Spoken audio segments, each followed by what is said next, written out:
A su vez, estamos impulsando en esta lógica de estabilidad que el sector privado y el sector público, o sea, tanto el Estado, las empresas públicas como las empresas privadas, comiencen a utilizar más también los mecanismos de seguros, en particular con relación a una de las variables que más inestabilidad ha generado en la historia macroeconómica del país, que es el tipo de cambio. En ese sentido, el Banco Central también da la plataforma y las contrapartes para que tanto el gobierno como las empresas públicas, como las empresas privadas, utilicen los mercados de futuros y de forwards, es decir, mercados de seguros para el tipo de cambio, ¿verdad? De manera tal de que esto también se incorpore a la cultura empresarial. La ganancia o pérdida en este terreno no se mide en una operación, no se mide en si uno le acertó a que el tipo de cambio iba a bajar o iba a subir y por lo tanto ganó unos pesitos con una operación. A la larga, en este tipo de cosas se gana utilizando, ¿verdad?, el mecanismo de seguro como parte de la cultura empresarial de largo plazo. ¿Sí? Es como que si uno festejara, ¿verdad?, que bueno, o quedara insatisfecho porque compró un seguro contra accidentes de tránsito y ese año no chocó, ¿verdad? Bueno, ahí lo mediríamos en que perdimos.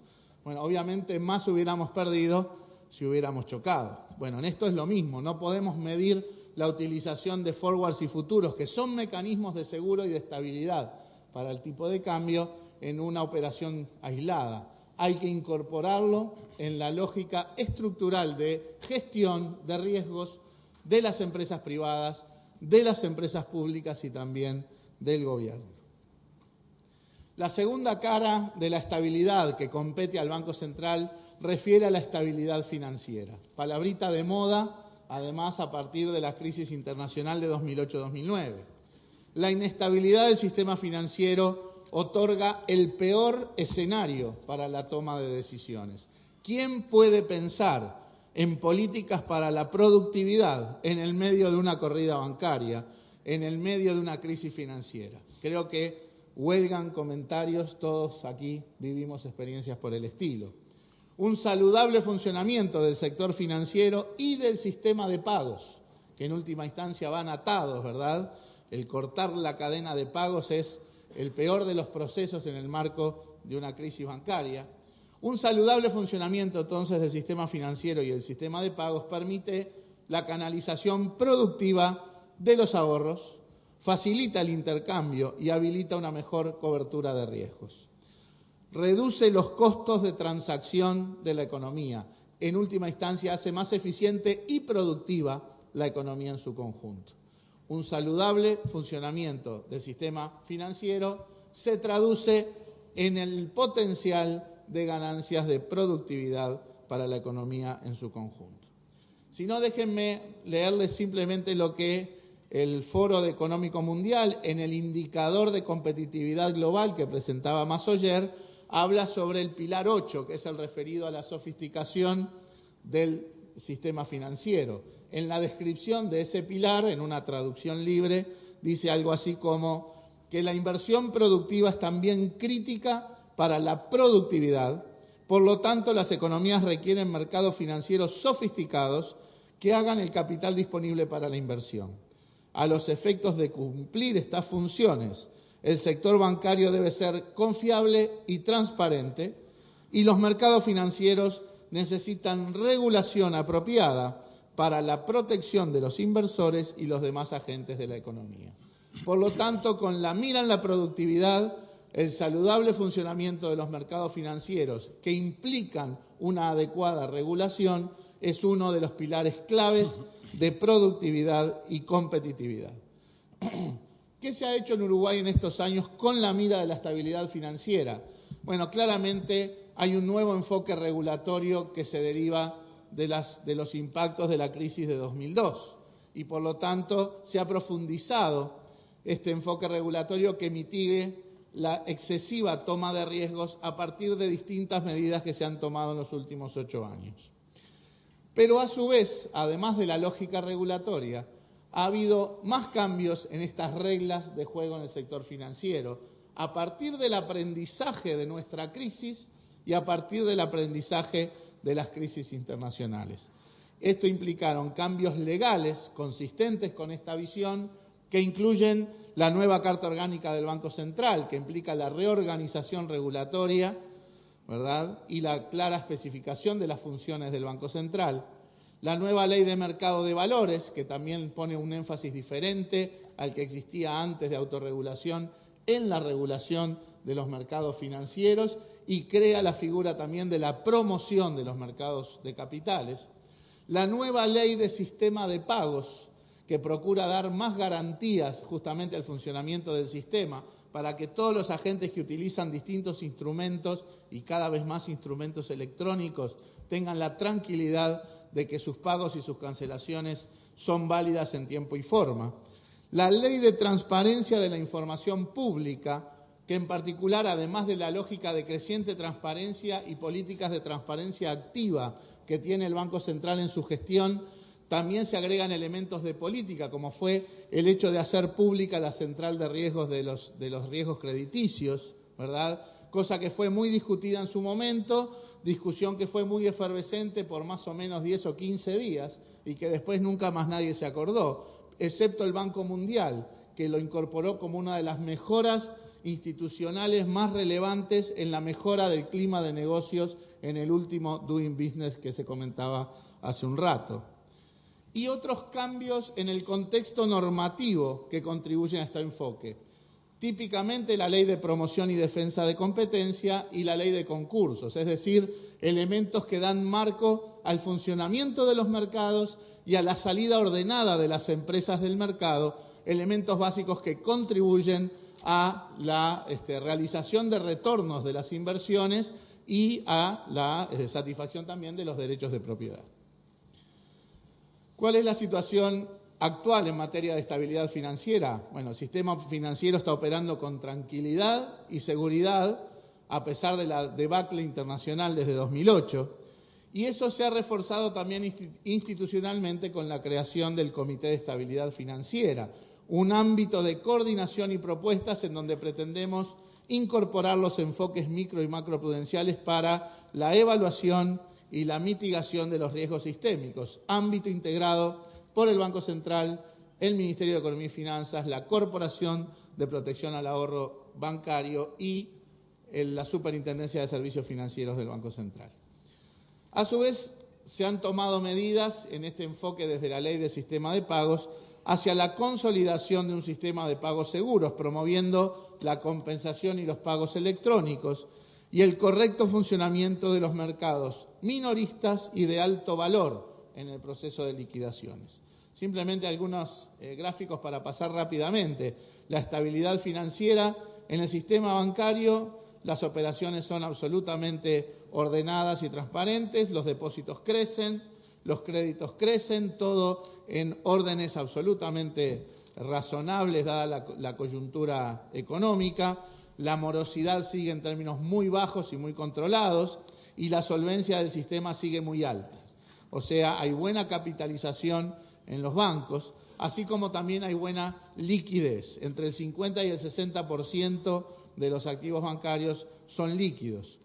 Pero a su vez también hay crecimiento y orden en el funcionamiento de los otros mercados e instituciones financieras más allá de los bancos. Y ahí pueden ver lo que es el crecimiento en el orden del fondo previsional a partir de la administración que realizan las AFAP, de qué manera considerable está creciendo el mercado asegurador, que crece a tasas muy interesantes en los últimos 3 o 4 años, y también, a pesar de todos los problemas que hay a nivel internacional y de incertidumbre y demás, lo que son las colocaciones privadas en el mercado de valores. Paradójicamente, 2009, 2010, 2011 son los años en que más emisiones privadas ha habido en el sistema, en el mercado de valores y de capitales en el Uruguay.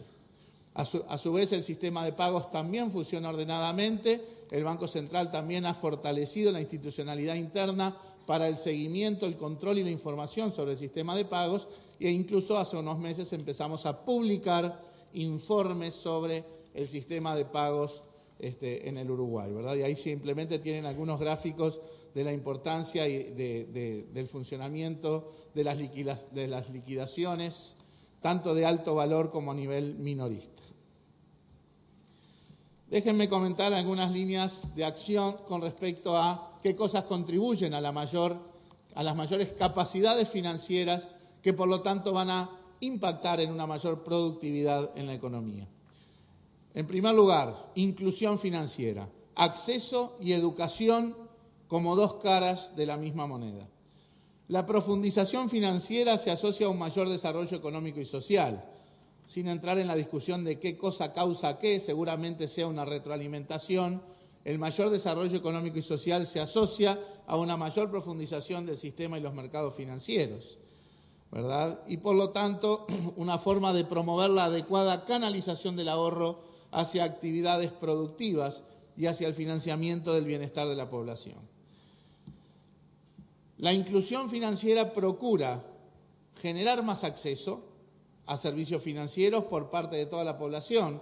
Sabemos que hay dificultades de acceso, sobre todo por parte de micro y pequeñas empresas y por parte de las familias de menores recursos. Aquí no estamos hablando solo del acceso al crédito, ¿verdad? Porque a veces creo que se confunde bancarización o inclusión con el hecho de que haya más crédito o más endeudamiento. Aquí estamos hablando de servicios financieros, instrumentos que ayudan al funcionamiento cotidiano de las transacciones, que puede tener forma de crédito en alguna medida, pero que puede tener múltiples instrumentos alternativos o complementarios al crédito, ¿verdad? La utilización de tarjetas de crédito, de tarjetas de débito, ¿verdad? Del acceso a las cuentas bancarias para el pago de sueldos, para todo lo que es la cuestión electrónica vinculada al pago de tarifas, al pago de impuestos, etcétera. O sea, estamos hablando de servicios financieros que cada vez más adoptan la forma de servicios electrónicos, que de alguna manera no hacen o no tienen por qué depender de la capacidad económico-financiera de los agentes.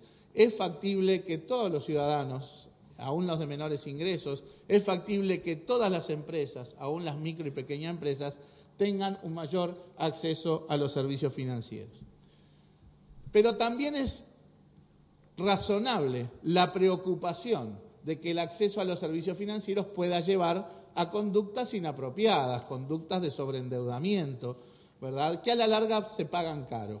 Por eso es que decimos que la contracara de un mayor acceso a los servicios financieros está en la educación financiera, porque los agentes deben tomar decisiones en este terreno de manera informada, sabiendo cómo computar las bondades y los riesgos de cada instrumento, sabiendo cómo manejar sus presupuestos, su dinero, sus imprevistos, sabiendo cómo manejar también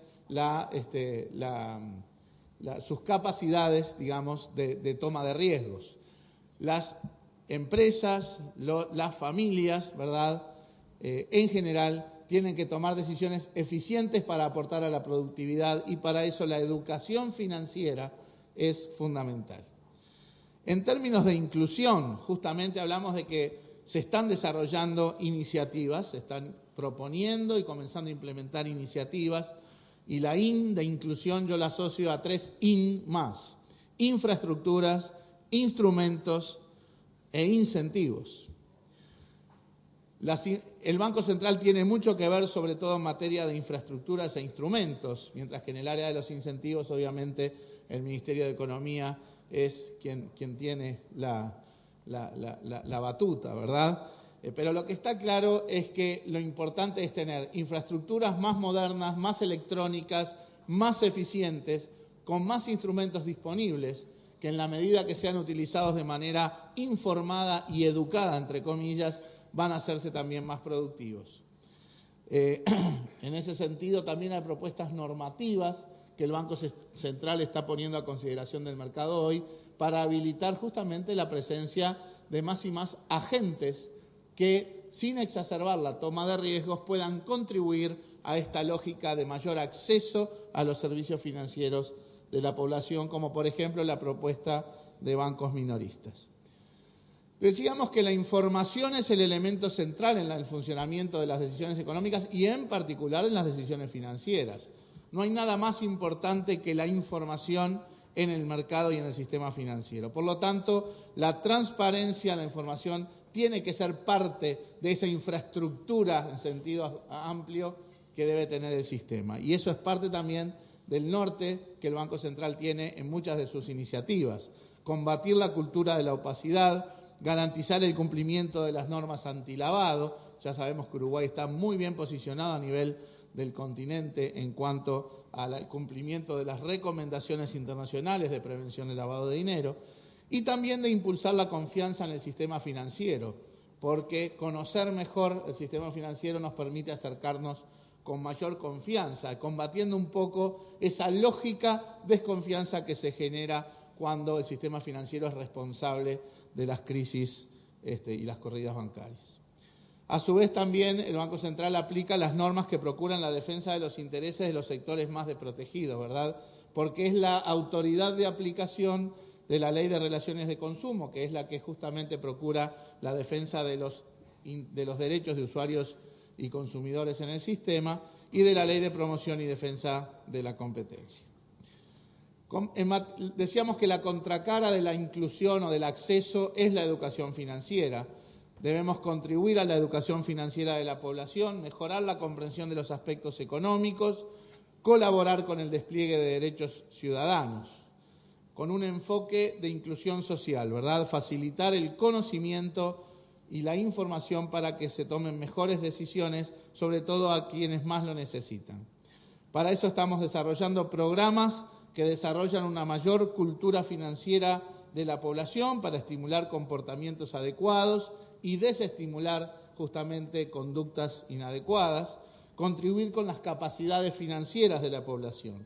Y esto lo estamos haciendo en coordinación con las autoridades formales de la educación, ¿verdad? Tanto a nivel de la ANED, del CODICEN, primaria, secundaria, formación docente y el Plan Ceibal. En materia del sistema de pagos, la consolidación del sistema de pagos pasa por promover la compensación y los pagos electrónicos. Hemos estado desarrollando iniciativas vinculadas a la modernización de la infraestructura y el soporte tecnológico del sistema de pagos. Contribuir a la plataforma del sistema de pagos va a ayudar también al despliegue de infraestructuras para una mayor bancarización, como por ejemplo la red de POS que habilite la utilización de tarjetas en todos los comercios del país. Se está, conjuntamente con el sector privado y con los bancos privados y públicos, se está desarrollando la cámara compensadora automatizada para altos valores de liquidación en el sistema de pagos. Se ha desarrollado también la infraestructura para los pagos electrónicos del gobierno en un proyecto coordinado con la Tesorería General de la Nación. Se está comenzando a trabajar justamente y evaluando los proyectos para la digitalización de la Cámara Compensadora de Cheques, y dentro del Banco Central se está desarrollando el Depositario Central de Valores. Todos elementos que pueden sonar un poquito ajenos, pero que son parte de la infraestructura de un sistema de pagos moderno y seguro. Últimas palabras vinculadas a productividad y competitividad. El índice de competitividad global del Foro Económico Mundial que mencionaba Andrés es un indicador compuesto que incluye justamente múltiples dimensiones de competitividad. Compilan 109 factores en 12 pilares. De esos 12 pilares hay 2 que de alguna manera se relacionan directamente con las actividades de un banco central. El que refiere a la estabilidad macro y el que refiere a la sofisticación del mercado financiero. Ya leímos un poco cómo estas lógicas se acercan o son el soporte básico para el avance de la productividad. Y ya tomando los datos 2011 del Índice Global de Competitividad y comparándolo con lo que ha pasado en los últimos 5 o 6 años, la competitividad global de la economía uruguaya sigue mejorando, tanto en niveles absolutos como relativos. Uruguay mejoró 16 lugares en el ranking internacional de competitividad. Y como decía Andrés, eso ha sucedido esencialmente en casi todos los componentes y en particular en los 3 grandes bloques de componentes de requerimientos institucionales, de los factores que contribuyen a la eficiencia y de los factores de innovación y sofisticación. Comparado 2011 con 2006, Uruguay ha mejorado su indicador en todos esos pilares. Y justamente en los que más se asocian a la actividad bancocentralista, que tienen que ver con la inflación y el desarrollo de los mercados financieros, son justamente las prioridades estratégicas del Banco Central. Por lo tanto, la labor hacia la estabilidad y hacia el desarrollo y la sofisticación de los mercados financieros en el país son una de las contribuciones tanto de contexto como de políticas activas que el Banco Central realiza para la mejora de la productividad en el país.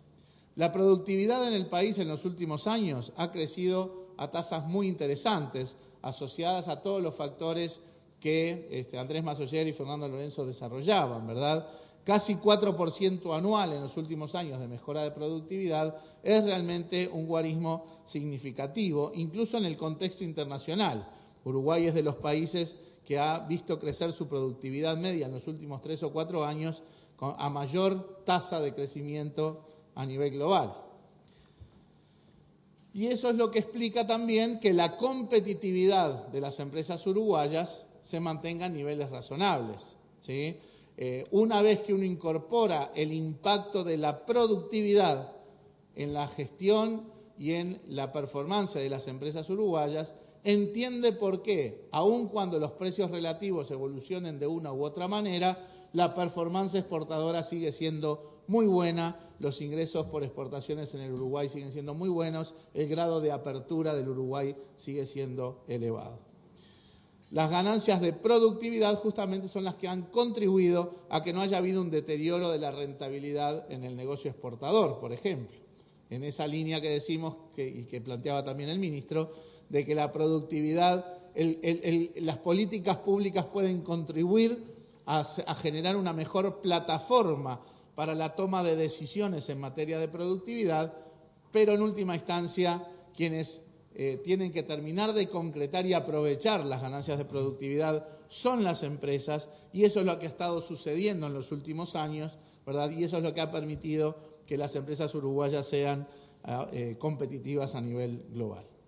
Por lo tanto, en estas bases de estabilidad y estas políticas activas para afrontar el reto de la productividad, tener este enfoque, ¿verdad?, refiere justamente a generar una adecuada estructura de incentivos que impulse los negocios, que impulse el emprendedurismo, ¿verdad?, que mitigue los costos de transacción derivados de las imperfecciones del mercado, que promueva la eficiencia en la toma de decisiones y en la aplicación de recursos, y en última instancia que permita crecer sostenidamente en contextos de plena utilización de recursos, que es básicamente una descripción gruesa de la situación en la que estamos parados hoy en el país.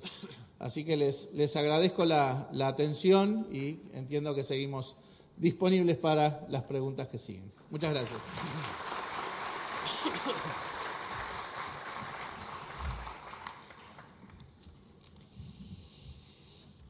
Pasamos, sí, efectivamente, a las preguntas del público y las respuestas de los integrantes del equipo económico.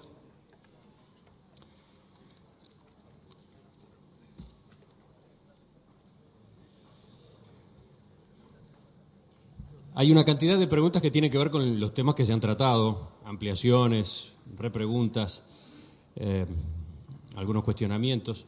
Pero voy a empezar por una que alude a lo que no se habló, o que básicamente no se habló. Dice, en el pasado, en este tipo de foros, se hacían anuncios de cómo iban a evolucionar las variables clave de la macroeconomía. Si bien algunas de esas variables fueron enumeradas en los últimos tiempos, la alta volatilidad que vienen mostrando los mercados internacionales, en especial Estados Unidos y Europa, hace que esas variables se revisen periódicamente. Entonces, pregunta quien redactó esta hoja, ¿es posible que ustedes enuncien cuáles van a ser esas variables, cuáles son las previsiones para el próximo año, para el año 2012? Y menciona algunas en particular: la evolución del Producto Bruto Interno, el tipo de cambio, la desocupación y la ocupación, la tasa de inversión, la relación deuda pública-producto, las tasas de interés en pesos y en dólares y la inflación. También pregunta cómo viene la recaudación, si entiendo la letra, cómo viene la recaudación. Ministro Lorenzo.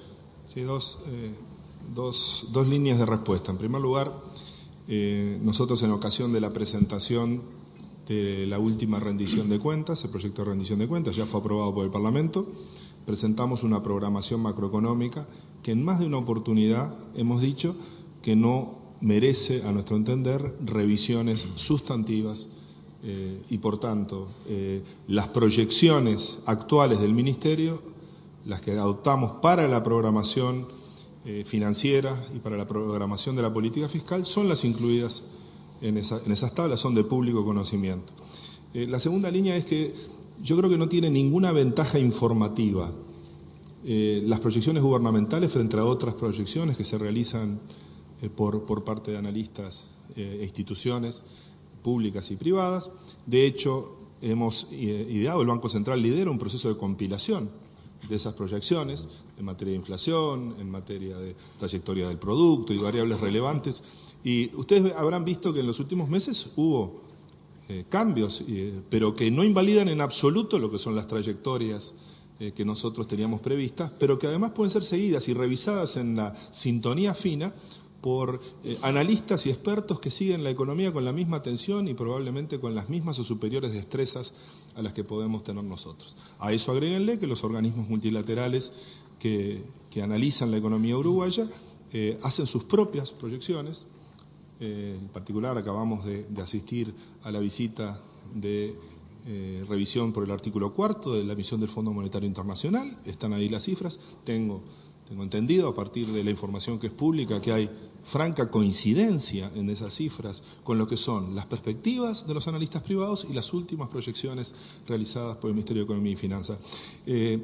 Creo sinceramente que este tipo de ámbitos, en algunas circunstancias en las que merece darse información sobre un resultado de un análisis reciente o lo que va a ser la presentación de algún ajuste de las políticas económicas, puede merecer presentación de cifras. No recuerdo que sea sistemático que en estas instancias nosotros hayamos utilizado nuestra presencia aquí para hacer revisiones ni siquiera significativas ni sustantivas de las proyecciones macroeconómicas del Uruguay.